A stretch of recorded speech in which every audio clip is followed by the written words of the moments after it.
Live from Chicago, this is Bruce DuMont with our Beyond the Beltway analysis of national politics, featuring occasional injections of rumor and innuendo, all offered up by our panel of political insiders, pundits, power brokers, public servants, professors, and most importantly, plain-speaking Americans from coast to coast.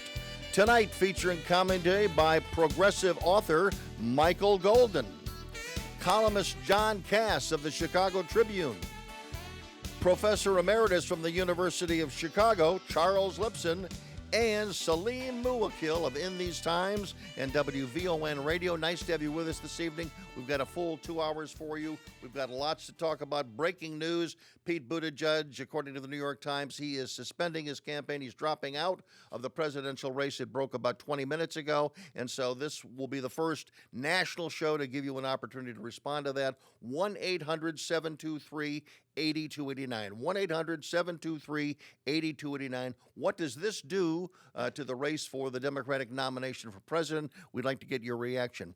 Michael Golden, you're the closest thing to a card-carrying Democrat or around this table at this moment, certainly a progressive. My question to you is, you were for Amy Klobuchar. You weren't a big Joe Biden fan, according to all the Facebook posts that I've read. Well, I wrote that Amy Klobuchar on paper I thought was the strongest candidate in the field. On television, she was not. I was kind of rooting for her, but you were. She'll be out soon. I know, but I don't mean to put you behind the spot. Yeah. But she'll be out soon. What does the Buttigieg dropout mean to the race?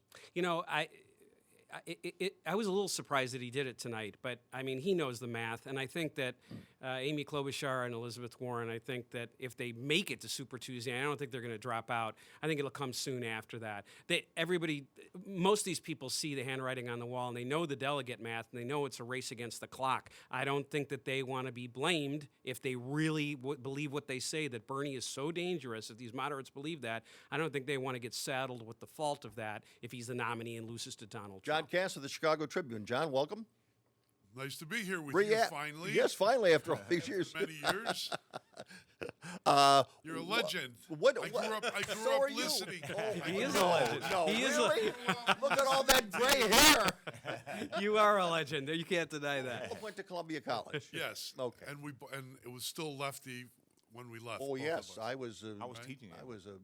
Salim was teaching there. I was. We were the two conservatives at Columbia College. I was a token conservative. Yeah. What do you think of Buttigieg dropping out? Does that mean anything? About time, but the first thing I asked these guys off mic, how much did Bloomberg pay for it? Well, we may never. No, I don't know. Have to wait for the book. I wouldn't say, but I just think he's a very talented young man. He can say nothing eloquently. And eventually, you have to say something. Yeah. Right. Yeah. Well, he was on one of the shows today, and he had nothing to brag about with what happened yesterday in South Carolina. But the moderator said, "Well, we got 14 states coming up. What are you going to do on Tuesday? Where are you going to win?" And he had that deer in the headlight look, which was the first time I've really seen him sort of look that way. And I think after that, he probably went back and said, you know what, I don't have an answer to this question. But again, the reporter was also asking, and he said he got, I think, 3% of the vote, black vote in South Carolina. And you can't win the Democratic nomination unless you're well into double digits.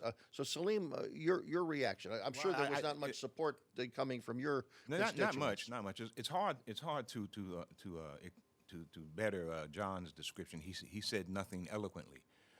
He's a very eloquent guy and a calming presence. And I think that's what gave him the boost that he did have. But ultimately, you have to say something. Yeah. And he wasn't really. Fresh and then again, new. that his sexual identity was really a big problem in the black community. His gender identification. Okay. Charles Lipson from the University of Chicago, also a moderate to conservative from the U of C. I don't think his dropping out has much impact. It's interesting what you were saying, Salim, about how his sexuality was viewed in the black community. I thought the fact that his being gay had almost no impact in the communities that I know mostly white communities, but I know plenty of mixed communities. They tend to be educated. Was such a step forward for the country. It was huge. I didn't have a lot positive to say about Pete. I thought he was kind of a Potemkin candidate. That there was not much behind the facade, but I didn't mean he was put up by others. I meant there was not much behind the facade. I disagree, but I just and he was done in by what happened in terms of the police in South Bend. No. That became, if you're going to run on being an effective local mayor, you have to be effective. Now, Michael, you've talked about the importance of how well you perform on TV, and you said some very positive things about Pete. Yeah, absolutely. Actually, I feel bad I didn't start there instead of just saying that he saw the math. I think what he did was amazing to do what he did in Iowa. I mean, first of all, he's 38 years old.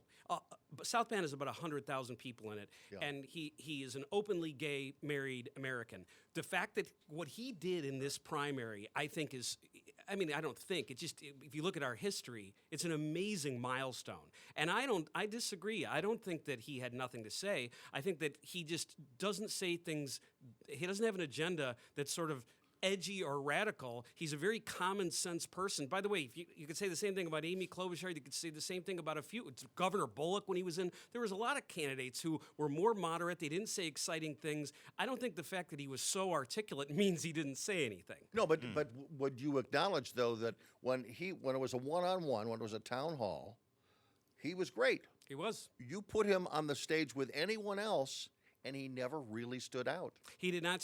What he did was he sounded smart, rational. He sounded great, but Sounded still perfect. But he's 38. 100,000 people. This is running for president. This is kind of a big And a deal. lot of 38-year-olds don't like other 30-year-olds being president. I think Go ahead, him getting Sully. out is going to help Bernie in California, although Bernie didn't need much help. I agree. But at the same time, That puzzled me. Why? too. Explain It why puzzles me why too. you think it helps Why do you say Bernie. that? because his sexual identity. I think that most gay folks in California, or the gay constituency, Are leans very left. left. And he was the only thing that was keeping them. But in Joe the moderate lane. Biden jumped the gun on Barack Obama when he was president and said he was for gay marriage. I don't see how a lot of those He hasn't moderate voters don't go to Joe. See, that's a story that Joe Biden didn't even tell. You're right. You're right. But Didn't I even tell that story. John It's Cass. a better story for Joe to tell that one than how he got arrested trying to see Nelson Mandela. Nelson Mandela. Well, he which was touring the ridiculous. South with Jackie Robinson that was before painful. That was you know? painful. But the fact that he got away with that speaks a lot. Speaks Can he, volume. can he get away with it between now and November? Between now and Being November, lovable Uncle Joe, even though that's gonna have just to that's a lie. if That's you not can- just a If fib. you can rephrase that question with a Ukrainian accent, because all that Ukrainian stuff is going to get dusted off again. Giuliani I don't and even stuff, know, right? and maybe a Republican doesn't have to bring it up. Maybe it'll be Bloomberg. The big issue. The big issue. Certainly, you will not expect the media to bring those questions up because No, they he like didn't have to. He didn't have to answer any of those questions during the primary. We've got to pause. Charles, we're coming back to you when we return. 1-800-723-8289. If you were a supporter of Pete Buttigieg, would you like to call and share your thoughts or disappointment on his departure and the role that he might have played in this campaign? And also, most importantly, what's going to happen this coming Tuesday, Super Tuesday?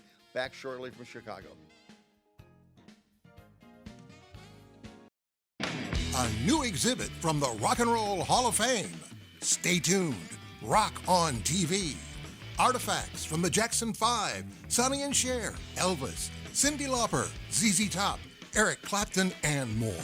Now at the Museum of Broadcast Communications, 360 North State Street, Chicago. From Bandstand to Gaga, let's rock on TV. For info and tickets, visit museum.tv.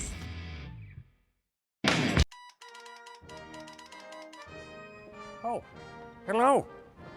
You know, these days, I'm often quoted as saying, you can't believe everything you read on the internet. People forget that I was the first technology president, using the telegraph, T-mails as I like to call them, to communicate with my generals. Well, today, we are fighting a cybersecurity war, And our best defense is for folks to follow some of these tips when they're online. If it seems too good to be true, it probably is. Hover your cursor over links to determine the true web address. Look for misspellings and poor grammar, which are warning signs of fraud. Be suspicious of emails requesting urgent action, and never give away sensitive personal information. With malware for none, with cyber protection for all. This is your humble servant, Abraham Lincoln.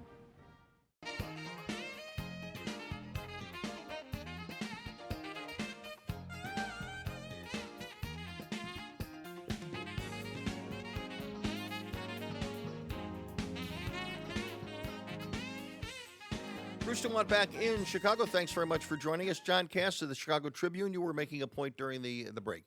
I forgot what point it was. What was I making? About aging, John. About when Joe Biden couldn't remember the name of Chuck Todd today. Or Yes, I'm not running for the Senate either. No. Joe. No, as you look at this race, look at the support and the enthusiasm that Bernie Sanders has generated in 16 and this year, and how do you compare that to what Donald Trump did and is still doing? They're different, but what's similar is the establishment of either party. The Jeb Bush people in 2016 telling everybody Trump could not win and a down ballot would be destroyed, and because they were afraid, the establishment were afraid of losing their place. Same thing with Bernie. They are afraid of losing their place. Remember, we've all been around politicians. Some of them would rather their party lose than they lose their juice. Right. And that's the whole thing with a lot of these guys. So the Bernie bros are the deplorables. So if you were Elaborate on that. Well, as John's saying, that the people who follow Bernie, it's a movement, essentially. It's not simply a pragmatic political maneuver. It's a movement, and that's what was happening with Donald Do Trump. you agree with my assessment that it's really Goldwater, a redo of Goldwater? Well, potentially? I hesitate to make that comparison because Goldwater failed so miserably. But in your But heart, the same thing. movement. He but it built was- a it was- movement that it laid was- the it basis was- it for was Reagan. young It is a people. movement. It was It is. young people, enthusiastic. Hillary Clinton was one of them. They were well beyond the pale. I mean, they were radical views for 1964. Yes. He despised the news media. The news media, which I think the Despised news him. media is ganging up on Bernie. I don't think they're giving him his due. Not at all. They're all Well, trying to find. Nixon Even- felt even the same way liberal about news the media. And, especially also the Goldwater. establishment said, as John alluded, the establishment said you're going to lose down ballot, and in 1964 saying. they did. It happened. You know, you asked me earlier about Pete Buttigieg and what I had written about his television performance, and I think that Bernie Sanders, yes, he has these very liberal ideas about overhauling the Medicare. So, by the way, that's going to be a danger for him if he's nominated. This other stuff about him being a commie and all that, you know, what he says about other countries. $60 trillion, $50 to $60 trillion is the estimate to do what he wants to do. That means raising taxes. You can't do the math. But I think, to your earlier question, Bruce, Bernie Sanders is great on television, and he does what Trump does. He boils it down to 3 sentences, and he jams it into the camera over and over and over, and he Right. believes it, and he makes his people believe it. They think he's got their back. They're like, millionaires and billionaires. It's an At SNL least skit he's without at actors least needed. I'm the last person on the panel to go on the Bernie bro side, but I will say at least he's direct, I'm talking about his talent. which is yeah. what Trump is direct, and Pete Buttigieg for all our applause as he leaves. He talked about a glide path, right? Power. Yeah. They're going the same place. It's just a question of degree and of pacing. That's all it is. It's authentic. No, I mean the Bernie's move, authentic. the move to larger and larger government and Well, that is- bigger there and is an bigger health care ideological is difference, either though. I think slower that there is or a not. difference, though. Right. And I think the difference is, oddly, that people who call themselves progressives or liberals are really conservative in the sense that they want fairly slow change. And you see that with Biden. He just wants to build on what Obama did, and that's really putting the final block in place of Lyndon Johnson's Great Society. Bernie wants something fundamentally Overhaul, different. right. And I don't think that's really appealing. One question that I had for you, Salim and Michael, is if you're Trump, which do you think you'd rather run against? Well, that is the big question. I mean, I think Trump understands Bernie's appeal, as John points out. They have a similar kind of appeal, and now we heard in South Carolina that Trump was urging his supporters to vote. To support Bernie because they thought that he was the better candidate. The weaker candidate for better for Trump him. to run. Yeah, exactly. And Right. it's not I at think all Joe- clear. Yeah, I think Joe is the better candidate. I mean, between those two, and I mean, you can argue it both ways. If he because remembers what race he's running for, he's and got a lot of drawbacks. Don't get me wrong. I'm not making a case for him as president. I'm just saying that Bernie Sanders, there's a lot to pick over there, and there's a lot of That's right. moderates like in South Carolina. That win was massive. That was a Right. that was a was a blowout blowout. of a big Yeah, it was a state, blowout. big I diverse I got to state. say though, the problem that Biden has is not just that they're gaffes, but that people think that the gaffe shows he's really not Declining. up to the Yeah. job and he's declining. I think Charles, it's look a at our president, though. Look at who we have. I understand you run against somebody, but remember, shot. Says a lot of remember moronic who things. was the most athletic president of modern times was Gerald Ford, and yet the memory of Gerald Ford was him tripping as he walked down the thing. 'cause of Chevy media And Chase the reason is SNL. that the metaphor, yes, Remember but Chevy the Chase? metaphor Chase was captured what people thought, Well, how many? and that's what it's a problem for Yeah, but for Biden. people, voters got over that with Trump. He was a buffoon, and a lot of people still think he is. He got elected. I mean, if you He was a buffoon to you. He was not to- a buffoon to 63 million people. Well, but to well, much of the first of all, to a Republican- lot of them, he was, and they still wanted him. And That's to the the- I don't Democrats, know, think Michael, buffoon. They Michael, thought he was 65 million entertaining. Democrats, a Michael- lot of those people thought he Michael, was That's a right. that's buffoon. the Well, they did. danger that I think the Democrats. I don't think Bernie makes this case, but I think moderate and establishment Democrats make by marginalizing and ridiculing 63 million people. I'm not doing it to them. I'm saying him. I'm calling. And I think a lot of people didn't mind that. They just said, "Look, he tells it like it is. He says some moronic things, but let's just blow this thing up. Let's give it a shot. These politicians haven't done it in Washington. I'm tired of the elite decision makers." I give him that. And I he think did it. that's an American. and how has that message changed since he's been president now? Because I think there's a lot of people out there who were Republicans who didn't vote. They either voted for independent or they voted for Hillary because they were fearful of Donald Trump. They aren't Fearful? now. No, there.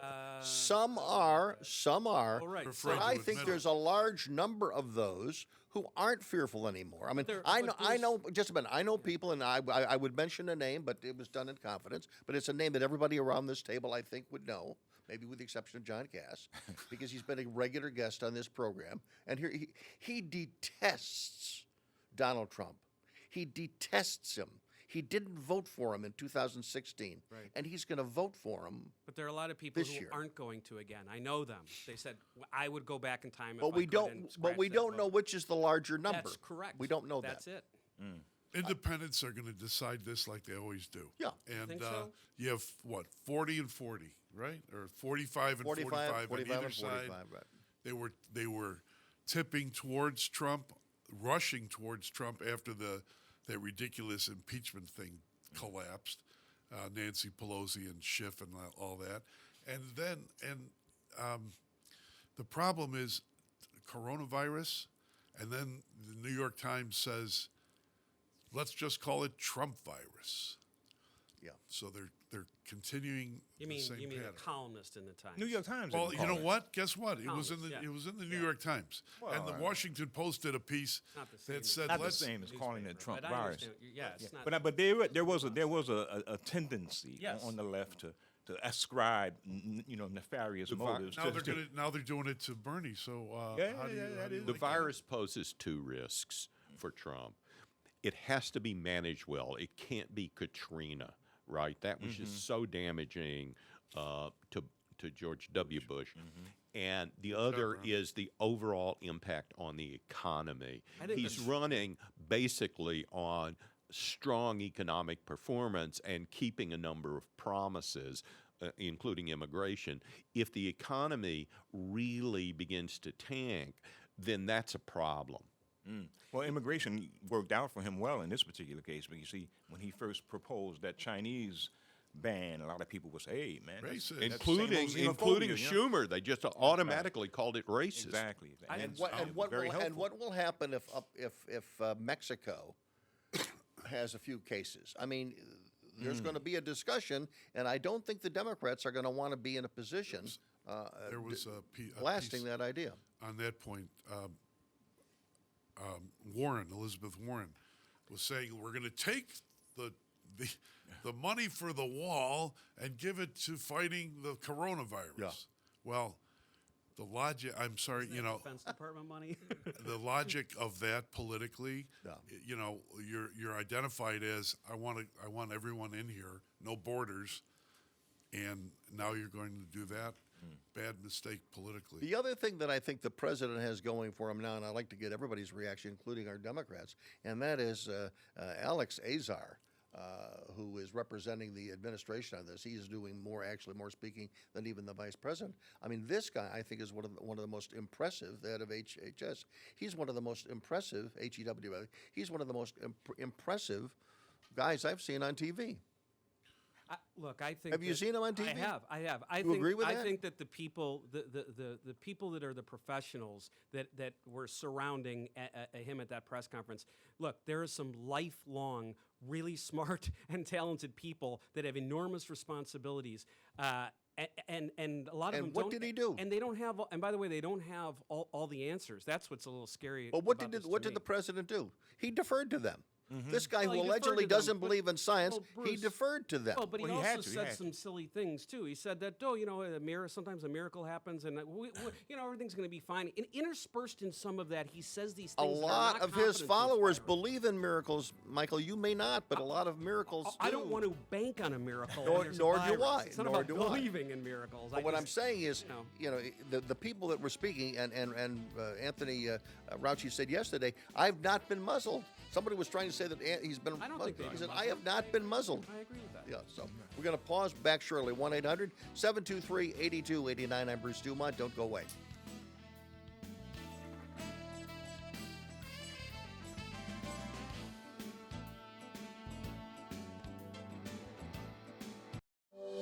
A line is a powerful thing. It connects the global economy to your living room, cleaner air to stronger markets, factory floors to less crowded roads, today's progress to tomorrow's promise. Norfolk Southern. One line, infinite possibilities.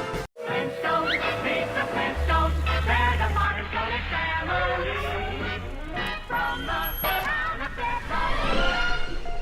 of meet George Jetson.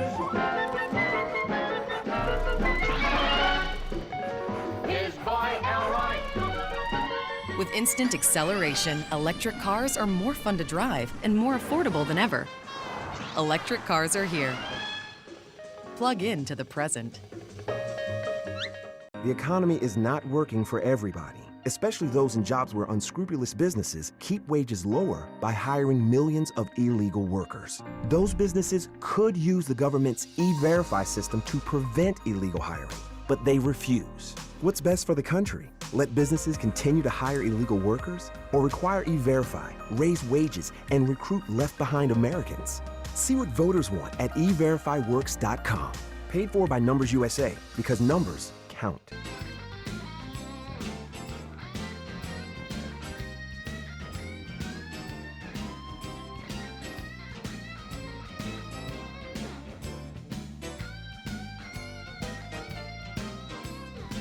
Bruce DuMont back in Chicago. If you have just joined us and have not heard the news, Pete Buttigieg has dropped out of his race for the Democratic presidential nomination. That was the big story that broke about an hour ago.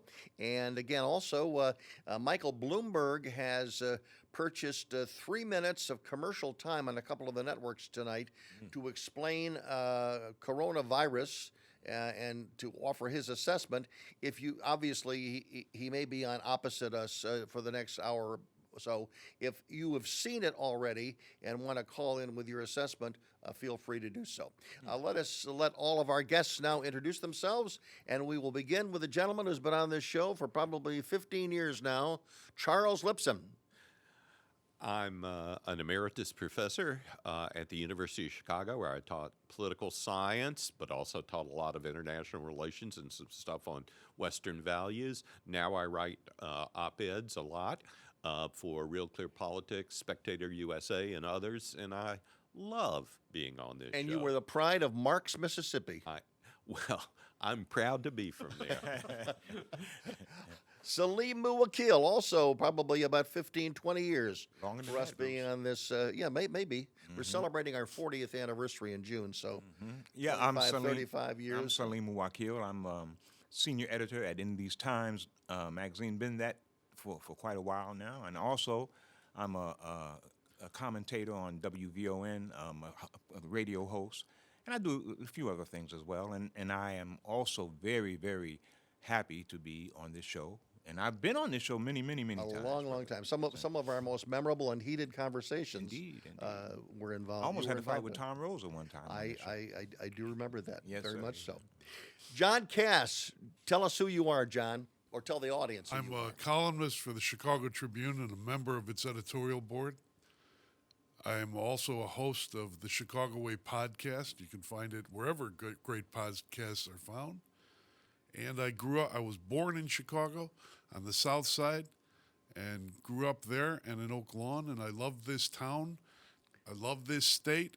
And I'm just honored to be here with Bruce DuMont, my first Beyond the Beltway with Bruce. All right. Yes, you have been a guest on two occasions when Dan Proft and Chris Roebling may have hosted the you show. called me up and said you do Dan Proft and you're not going right, yeah. What the hell's wrong with you? I've known you, John, since you were a little boy. Yeah. And I'm like, yeah, I remember. Well, we go back. We probably go back 50 years, 45 or 50 years. Something Let me like give that. it Columbia College. And, Right, exactly. And by the way, let me just say, there's a lot of great reporters in town, but insofar as a columnist is concerned, this is the best columnist in town. If you want to know, he doesn't write exclusively about Chicago, but nobody knows Chicago better than John Cass. But he also writes on national topics. If you like President Trump, you'll love John Cass. So wherever you look up John Cass, Chicago Tribune, and again, we're delighted to have you here this evening. And since this is your first voyage with me, hopefully it's not your last. Michael Golden, tell us who you are. 13 years. Yep. Not quite at About Charles time, yep. levels. You're I am- falling steadily further back. I am president of Golden Mean Strategies in Chicago and co-founder of the 1 Million Degrees Community College Scholarship Program that your paper just talked about today. We were thrilled. And I also write editorial pieces for the Washington Post, New York Daily News, Chicago Sun-Times, and I love doing this show. I'm from the city, and I always love being on Beyond the Beltway with you, and no matter who the guests are. It's always a good, fun 2 hours of conversation. And with no holds barred. I love it. Good. It's I the must highlight of my correct week. One thing you said, I love Donald Trump, or at least left that impression. Yeah. I was really a Rand Paul guy, Yeah. and have been. I'm more of a libertarian conservative. It's not that I like Trump. It's just that the Democrats, no offense, Michael, they drive me crazy. Calling Okay. me- But there's one other thing, John. And again, I think we can use this segment to talk about it. You also are a very respected journalist, and in many cases, in many of your columns, whereas you come across as pro-Trump, it's because you're disgusted by the way in which the news media treats him. There's absolutely There's no fairness, objectivity. but and I had been, as Salim may tell you, I had been more to the left years ago. yes, And what changed me was actual firsthand experience watching government work and the hammer of government falling on innocent people in Chicago, and just write that out large. And that's where I am now. I want to say one thing that John does that people who may not subscribe to the Tribune, don't see it. John, tell us about your monthly award and who won it this month. The award is the Mutza, and you do it this way. Nah, like that, right to the camera. No offense to any of you who got it. And it's an ancient symbol of hand signal of disgust and contempt, developed by my ancestors, the ancient Greeks. They usually had something in their hands when they threw it, probably from a donkey or something. But that's what it was. And Blagojevich received it this month, the February Golden Mutza. I couldn't Boy, resist. that was an easy one. That was an I easy couldn't one. resist. The headline was something like, "I've got this thing. It's bleeping golden." Something like Golden. Now, that was Golden. no You- that's a- reference to no, you, no Michael reference to Golden. me. all about him. But I want to take reference with your John issue on asked, government. I wanna get into it with John you. puts up 3 or 4 It's nominees. not my show. It's John puts up it's 3 or Bruce's 4 show. nominees each month, and we all get to write in and say who's the worst. As long as you're off that list, you're okay for the week. Yeah. I want to come back and let you all weigh in on something that we've talked about a couple of times in the last month on this program. In 2016, there were 100 million people that did not vote. And Bernie Sanders has said in talking about how his path to victory, he's always talking about expanding the base. It hasn't really manifested itself so far. It has with young voters, but again, he's got a long way to go. But my question, I want to open this up. I'll start with you, Salim. Salim, why don't you think people vote? Is it because they hate their lives, or are they just so satisfied they don't want to be bothered with voting? They don't think it matters. They don't think that they have agency in this. And for a while, that really has been the case. Their wishes get translated into a massive movement nowhere, many people feel. And so, why should we do anything? The big shots have it. And no matter how no matter how much of democracy we talk in our aspirations, we don't deliver. John, why do you think that people don't vote? I think the fact is that they don't think their vote matters. But here's the thing: it does matter, and it mattered with Trump. And what frightens the Democratic establishment and the corporate, because really now Democrats, we've seen a transformation. Charles has written about this. Transformation is now Republicans are the working man's party.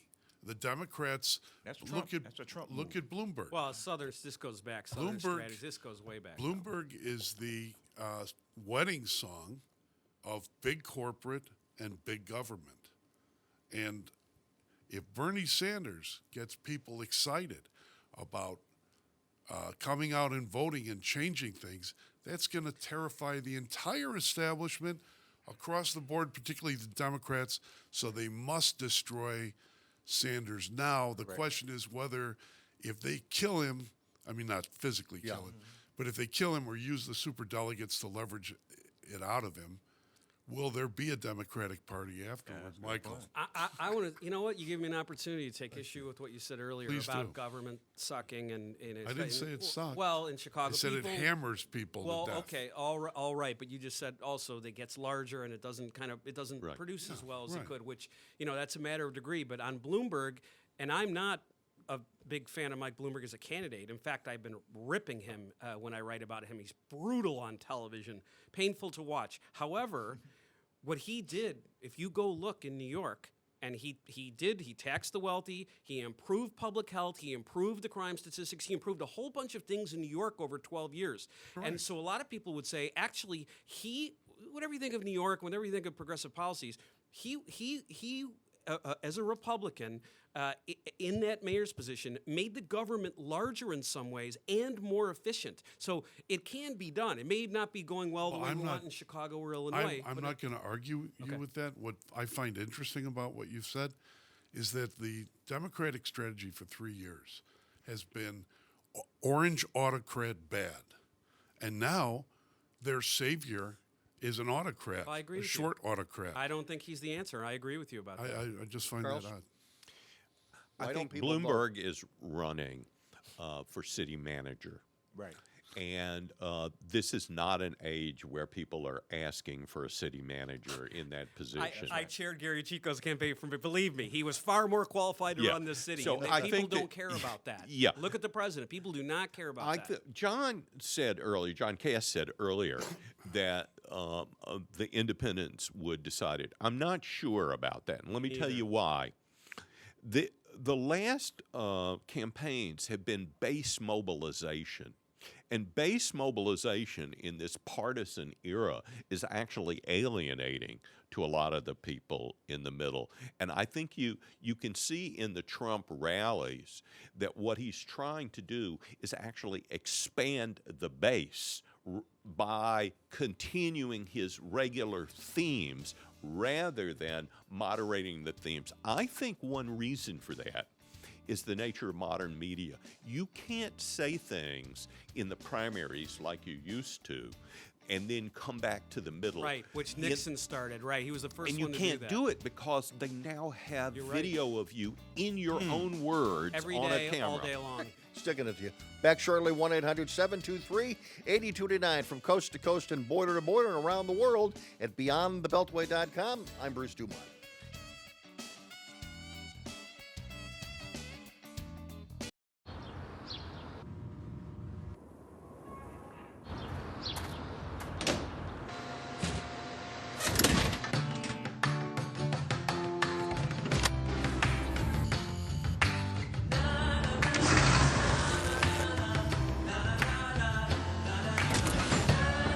When CSX moves forward, so do the rest of us.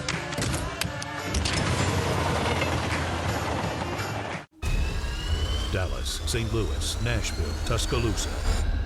All major cities to feel the destruction caused by a direct hit from a tornado. Is Chicago next? It's not a question of if, but when, and the clock is ticking.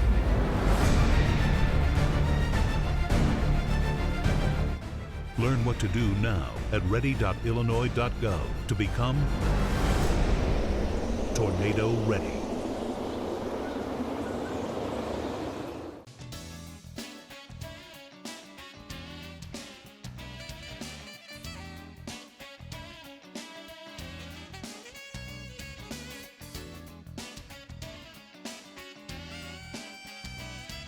Bruce Dumont back in Chicago. Michael Golden, you were going to make a point on something that Charles said in the previous segment.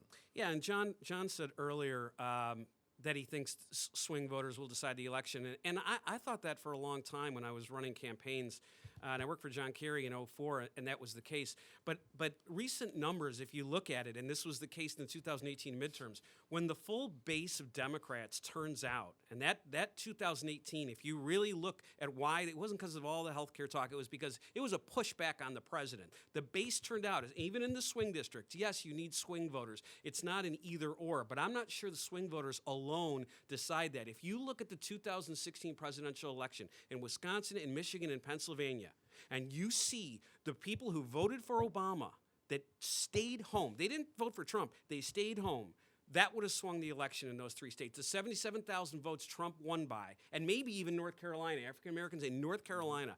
But those three Midwestern states would have swung if the same people who turned out for Obama had turned out again for a Democrat, not switched over to Trump. But they went for Trump. They went. No, I'm talking about the ones who stayed home, Bruce. The ones who stayed home. I'm talking about another large number, and that's the people that voted for Obama, and then they voted for Trump. I know that, but I'm saying the Democrats who stayed home numerically. You can go back and look. Yep. That would have overpowered the number that came out for Trump. So are they going to come out when Bloomberg? We don't know. No, I think there's a chance. I don't think so. I think there's a chance that Bernie could invigorate a new electorate. I agree. I agree. A lot of young people are pro-Bernie.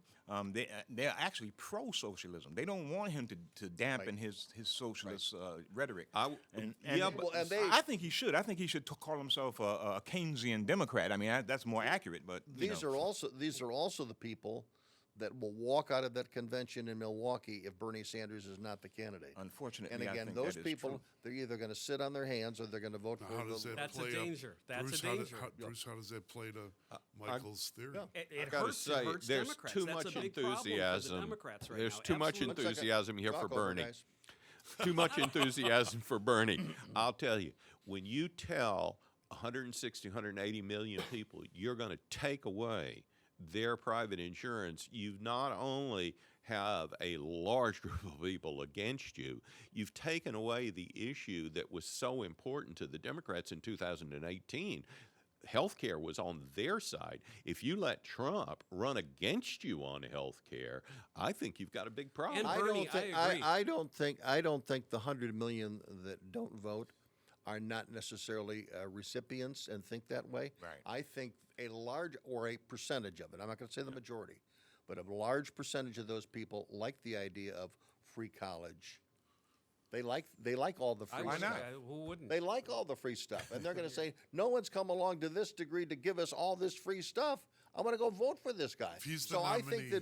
I think that Bernie Sanders, and by the way, I've said this before, I think Bernie Sanders can be elected. I do. Anyone could. Anybody in this building could be elected over Trump. When it's a binary choice, you don't. I don't agree with that. The anti-Trump I don't agree vote, with that. I'm saying, I'm exaggerating a I've little seen bit. some of the people in Yeah. this building.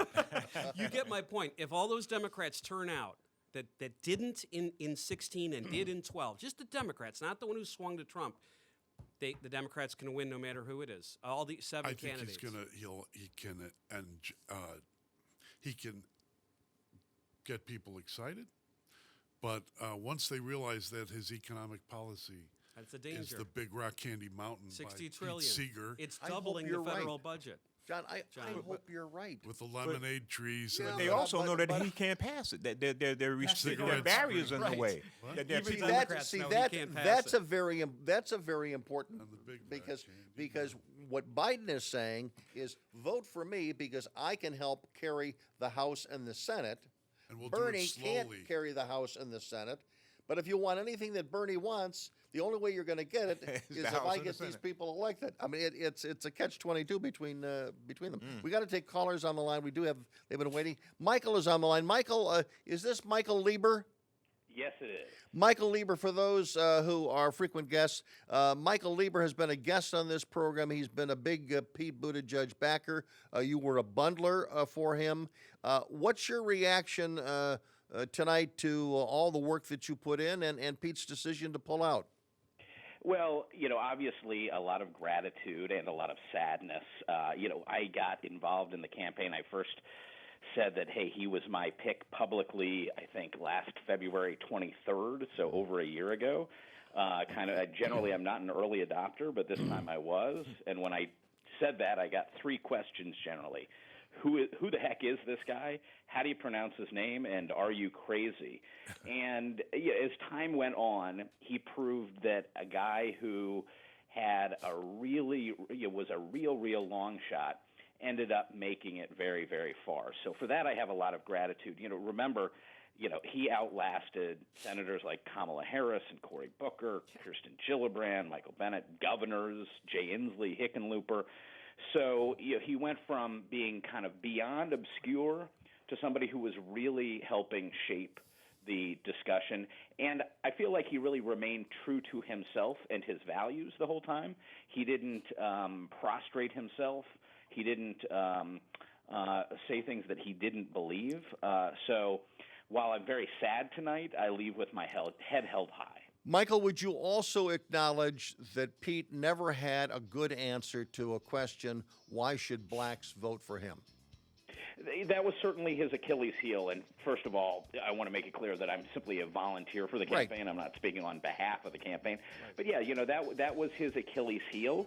And the fact of the matter is, really, aside from Bernie recently, the only person who's been getting any support from African Americans is Joe Biden. Remember, Kamala Harris couldn't. Right. Cory Booker couldn't. Even today, we always talk about Pete's problems in terms of getting African American votes, but in South Carolina, he got more, I think, than Warren or Klobuchar. Right. We do have to He didn't pause. get Michael, many, thanks but- very much. Thanks very much for your call tonight, and also thanks for being a guest talking about Pete Buttigieg for the last 6 to 8 months on this program. We appreciate it. We do have to pause. We're at the end of hour number one. Another full hour coming up on Beyond the Beltway from coast to coast and border. But don't get up, guys. Don't get up.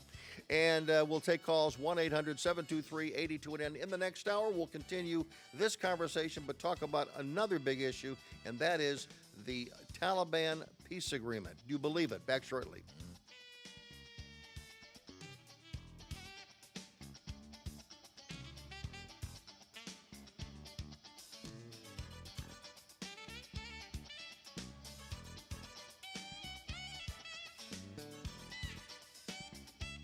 Welcome to the world, 2116. You can fly across town in minutes, or across the globe in under an hour.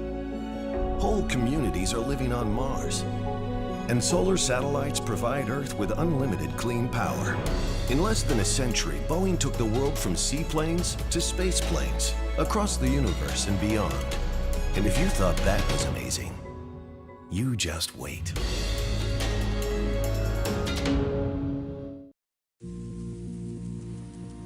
Today, fresh fruits and vegetables will go from a field in California to a grocer in Miami. A bottle of beer from Eagle Pass will journey to a restaurant in Manhattan. A 2x4 in Oregon will find its way to a townhome in Denver. A hybrid will say goodbye to Detroit and hello to a showroom in Austin.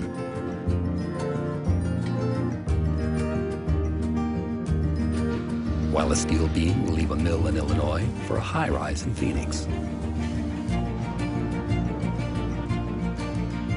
And a flat screen in China will head to an electronics store in Memphis.